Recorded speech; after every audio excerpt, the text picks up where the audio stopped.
Amigos, sean todos bienvenidos a Cara a Cara. Al margen de lo que está pasando en nuestro país con este tema de vacunación, inicio del periodo escolar, hay grandes retos para los ciudadanos en este país. Uno de ellos, y va a ser un gran desafío, va a ser este tema de la extinción de dominio, cómo poder fragmentar, destruir, quebrar el brazo financiero del crimen organizado. Y hay un proyecto de ley específicamente pendiente de discusión en la Asamblea. Hemos visto varios sectores opinar al respecto, a favor y en contra, pero ¿cuál ha sido la experiencia de algunos países? Bueno, hoy tenemos una invitada muy especial, la Procuradora General de la Nación de El Salvador. Miriam Aldana se encuentra con nosotros desde el 2013. Ellos han puesto en práctica la extinción de dominio. ¿Cuáles han sido los resultados? Bueno, lo vamos a ver aquí porque es nuestra invitada de hoy en Cara a Cara. Procuradora, le damos la bienvenida. Qué bueno que esté con nosotros en Cara a Cara. Mire, usted está aquí en nuestro país precisamente como invitada por un foro que se está realizando donde se analiza este tema de la extinción de dominio. Y Latinoamérica no ha sido o no ha hecho caso omiso a este tema. La mayoría de los países ya tienen un proyecto de ley o leyes ya que tienen que ver con la extinción de dominio. Pero hablemos un poquito y entremos en el detalle. 2013 se comienza a aplicar en El Salvador. Hoy en día, Procuradora, ¿cuál ha sido esa experiencia? ¿Realmente se ha logrado quebrar o fracturar ese brazo financiero del crimen organizado? ¿Es esa la experiencia de El Salvador? Bienvenida a Cara a Cara. El gusto es para mí y es un placer dirigirme al noble pueblo panameño y hablar sobre este tema que justamente va orientado a, como muy bien usted lo indica, al combate del brazo económico generado del crimen organizado. El Salvador, en estos años de vigencia, a partir de diciembre del año 2013, ha desarrollado una labor importantísima alrededor de este flagelo generado alrededor del crimen organizado. Y a partir de eso vemos que los resultados acumulados, de acuerdo a las cifras oficiales de la Fiscalía General de la República, ascienden a 241 millones de dólares de bienes cautelados. De eso tenemos aproximadamente 200 procesos ya instados durante este intervalo. Sin duda alguna las investigaciones son mucho mayores. El proceso de extinción de dominio requiere de una labor investigativa profunda, concienzuda, objetiva, para no generar o propiciar las menores incidencias sobre bienes que no tienen vinculación alrededor del crimen organizado. Así que le diría que ha sido un reto importante, pero también hemos comprendido algo.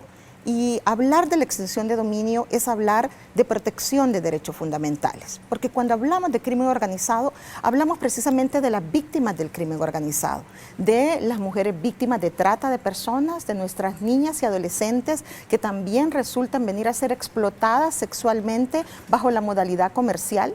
Hablamos de personas que son tratadas para salir del país, de la afectación que tiene consigo el que nuestra niñez y adolescencia consuma sustancias controladas. Entonces, para poder hablar sobre cómo venir a garantizar los derechos de las personas que residen en mi país o en cualquier país del mundo, era necesario pensar cómo combatimos. Primero, analizando qué es lo que motiva a delinquir. La motivación de delinquir es justamente jugarse el costo-beneficio de una probable persecución penal, pero las ganancias generadas alrededor del tema resultan venir a ser mucho mayores y se juegan el riesgo.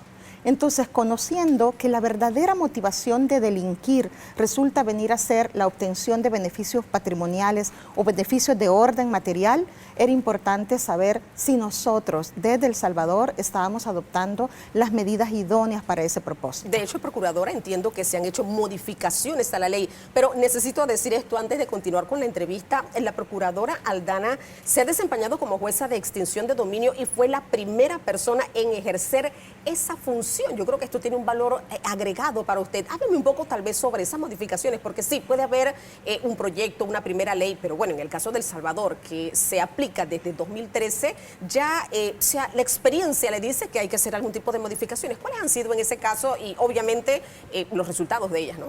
De acuerdo a la libertad configurativa del legislador salvadoreño, estimó que no solamente debería de utilizarse el recurso de apelación, que es un mecanismo de impugnación cuando se cree que una sentencia no ha sido favorable y afectó un derecho fundamental, en este caso la propiedad, de acudir a las cámaras de apelaciones o cámaras de segunda instancia. El recurso implicó irnos bajo la vía de un recurso único de casación, que es un control de mera legalidad, el adicionar a un control oficioso en la aplicación de medidas cautelares, y hubo otros esfuerzos de modificación de la norma, pero estos fueron declarados inconstitucionales porque pretendían establecerle plazos de prescripción a la acción de extinción de dominio, de darle calidad de cosa juzgada a un archivo administrativo, cuando sabemos que solo una decisión judicial puede generar las condiciones de cosa juzgada, establecer criterios de prejudicialidad, antes irnos a un proceso de enriquecimiento ilícito de funcionarios o empleados públicos y luego pasar a la extinción de dominio. Entonces la Sala Constitucional, con la sentencia de inconstitucionalidad 146 del año 2014, que la dicta en mayo del año 2018, establece ese control de constitucionalidad. Y creo que lo más importante alrededor del tema es, primero, validar que justamente la extinción de dominio viene a contrarrestar el crimen organizado como una manifestación de vulneración de derechos fundamentales. Segundo, al igual que Panamá, El Salvador, desde la Constitución de la República, no reconoce literalmente la figura de la extinción de dominio, pero no por ello resulta venir a ser contraria a los principios, a los valores y a los derechos que consigna nuestra Constitución. El Estado de El Salvador tenía el deber de proteger a la vida, a la dignidad de la persona humana, a la libertad ambulatoria, de proteger su salud. Entonces, cuando vemos a las víctimas de violencia, de trata, de consumo de drogas alrededor del punto, vemos que por eso es que podemos afirmar que son vulneraciones de derechos fundamentales. Entonces, ese control de constitucionalidad sobre las reformas nos permitió validar que, aunque no tengamos una norma que expresamente lo reconozca la Constitución, es una figura de corte constitucional amparada en estos principios y valores esenciales que se pueden venir a resumir en la dignidad de la persona humana. Claro que sí. Mire, voy con estas palabras, procuradora, a la pausa, pero muchas veces le cuesta tal vez al ciudadano poder hacer ese clic o poder entablar esa relación entre el crimen organizado y cómo me puede afectar en la escuela, en una calle, en la salud, y es algo tan estrecho al final del camino.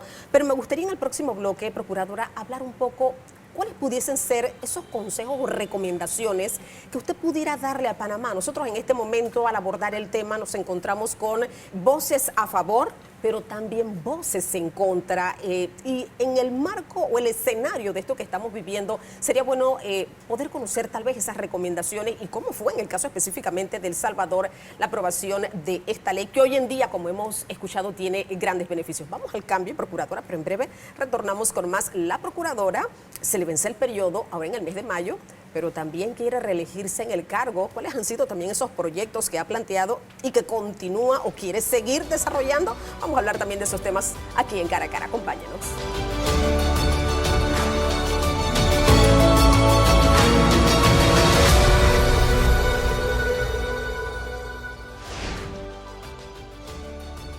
Amigos, ya estamos de vuelta. Esto es Cara a Cara, hablando precisamente con la Procuradora General de El Salvador y toda esta experiencia a través de estos años con la ley de extinción de dominio. Procuradora, les decía yo, ¿cuál pudiera ser eso a lo que Panamá debiera prestar mucha atención? Porque obviamente hay un documento, pero un documento que puede ser modificado, que va a ir a la Asamblea, va a ir al Pleno, y lo que necesitamos es que salga un documento con la mayor capacidad o ese mayor contenido, un contenido de fondo que pueda darnos resultados interesantes en cuanto al crimen organizado. ¿Cuáles pudieran ser tal vez esas recomendaciones? Okay. La primera es revisar si tienen un escenario de víctimas de estas modalidades de crimen organizado. ¿Cuáles son esas graves afectaciones que está teniendo la ciudadanía en Panamá? Segundo, tener claro que no está afectándose con la extinción de dominio el derecho a la propiedad legítimamente obtenida. Todas las personas que adquieren sus bienes producto del esfuerzo, del trabajo, tienen que estar tranquilas, como lo están en El Salvador. La extinción de dominio está dirigida para aquella persona que sabe que ha obtenido sus bienes producto de actividades prohibidas por el ordenamiento jurídico salvadoreño o panameño o de cualquier lugar del mundo, que a la hora de determinar cuáles son esas actividades ilícitas que afectan derechos de la población panameña, lo harán a la panameña, como lo hicimos nosotros, a la salvadoreña. El artículo 5 de la Ley de Extinción de Dominio de El Salvador enuncia cuáles son aquellos hechos ilícitos que resultan venir a representar graves afectaciones a la población de nuestro país. El tercero de ellos es comprender que esto no es una acción de carácter personal, eso es una acción de carácter real y de contenido patrimonial. He escuchado, disculpe, procuradora, decir aquí, por ejemplo, es que puede ser objeto de persecución política, que tuviésemos que decirlo, por lo menos cuál fue esa experiencia allá en El Salvador. La experiencia fue que sin duda alguna el legislador es el que piensa. Si a partir de los actos de corrupción administrativa se generan afectaciones a bienes jurídicos protegidos y luego de eso no tienen otro mecanismo que pueda controlar el tema, pues entonces el legislador salvadoreño determinó de manera inicial incorporarlo a la Ley de Extinción de Dominio.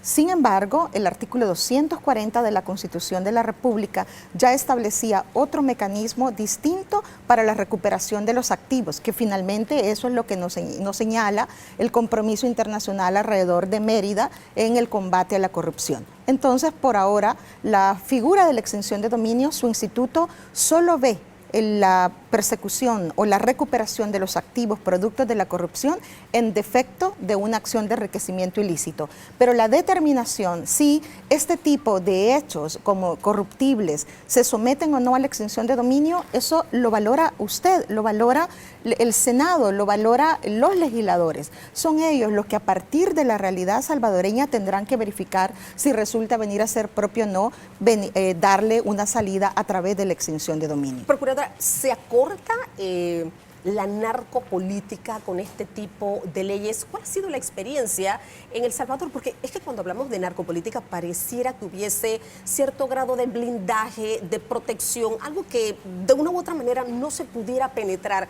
Cuéntenos o háblenos un poco sobre esa experiencia. ¿Cuál ha sido? Como estamos diciendo que esta es una acción real de contenido patrimonial, lo que se hace para cualquier modalidad de las incorporadas dentro de la ley es verificar cuál es el origen de los bienes. La acción penal dirigirá contra las personas. La acción de extinción de dominio, lo que verificaremos es la legitimidad del origen de los bienes.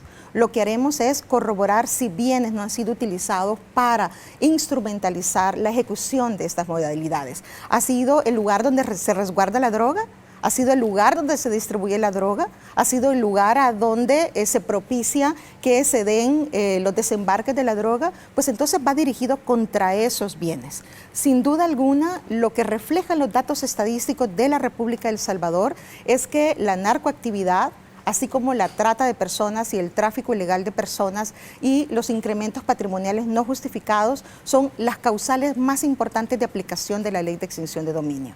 Alrededor de los 200 casos que llevamos aproximadamente en acumulado, diríamos que los 4 presupuestos más invocados están relacionados con este tipo de actividades ilícitas. Entonces, eso es lo que obedece a nuestra realidad. Si es la realidad panameña, pues sin duda alguna tendrá una incidencia importante al momento de aplicar de manera objetiva. Eso también es importante dentro de las recomendaciones, la trascendencia de escoger a jueces que le garanticen independencia e imparcialidad.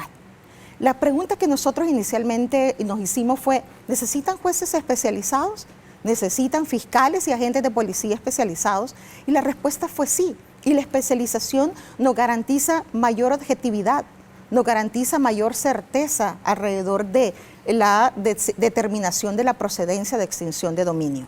Porque si lo miran jueces penales o civiles, que era como las áreas que ya teníamos en nuestros países, verá que tiene un enfoque punitivo o un enfoque de derecho privado.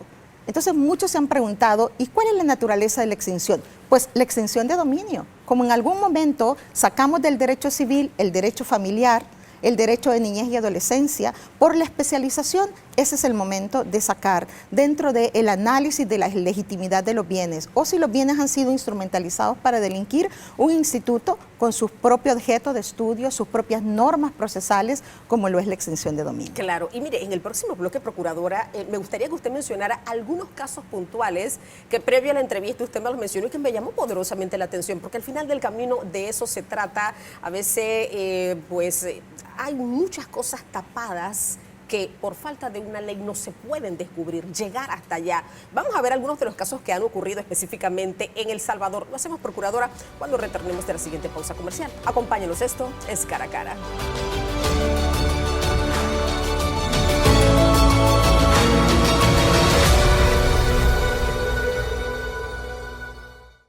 Amigos, ya estamos de vuelta, esto es Cara a Cara. Procuradora, si tuviera que mencionarme tal vez uno o dos casos muy puntuales que tienen que ver con extinción de dominio, ¿cuáles serían, Procuradora? Hemos tenido escenarios de bienes cautelados de conglomerados empresariales, de cadenas de radio vinculadas a la figura del lavado de activos que se encuentran en este momento en análisis o ponderación.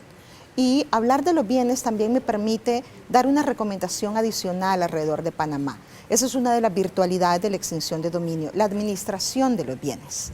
En materia de extinción de dominio, las medidas cautelares están orientadas no solamente al aseguramiento de la eficacia de la sentencia estimativa en extinción de dominio, sino también a la conservación, en dedicarlos a actividades productivas. Si hay una intervención, como lo ha habido en El Salvador, de medios de comunicación social, pues entonces por ahora están siendo administrados por un ente especializado.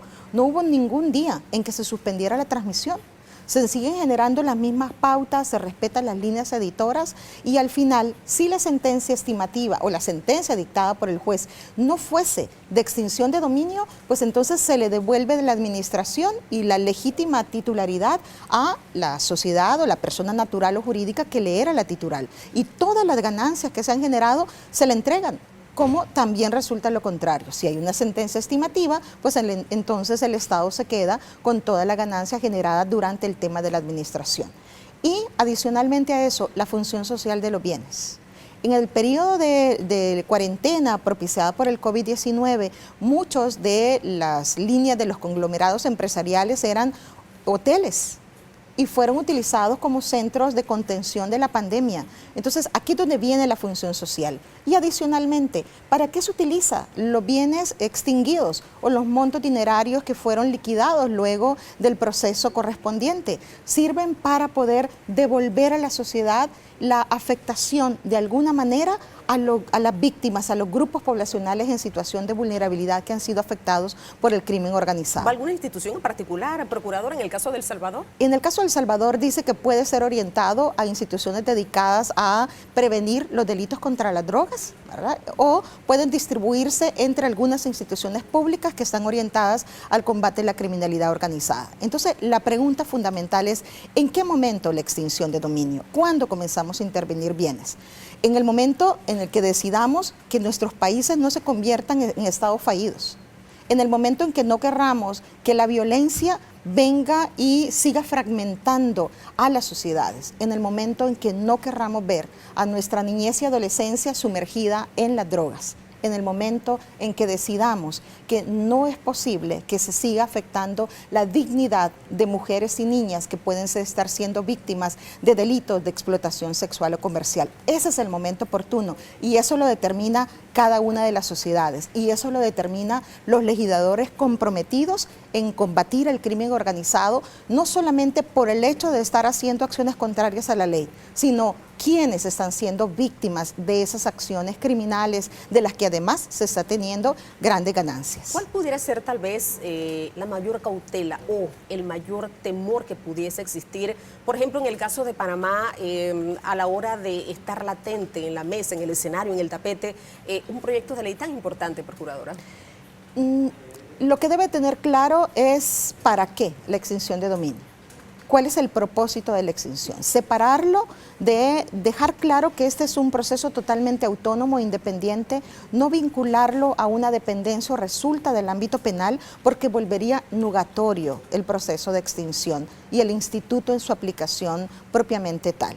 Si se logra tener esta claridad dentro del contenido de la norma, si hay un proceso claro, transparente, en el que cada uno de los intervinientes, de los postulantes frente al juez, tiene definida cuál es su papel, el Ministerio Público Fiscal acreditando el nexo de licitud entre los bienes y un presupuesto de la ley.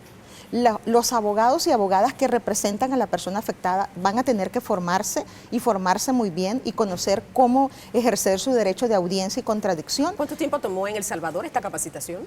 Fueron capacitaciones continuas y finalmente, como usted lo refirió, al asumir la primera judicatura yo tuve claro algo.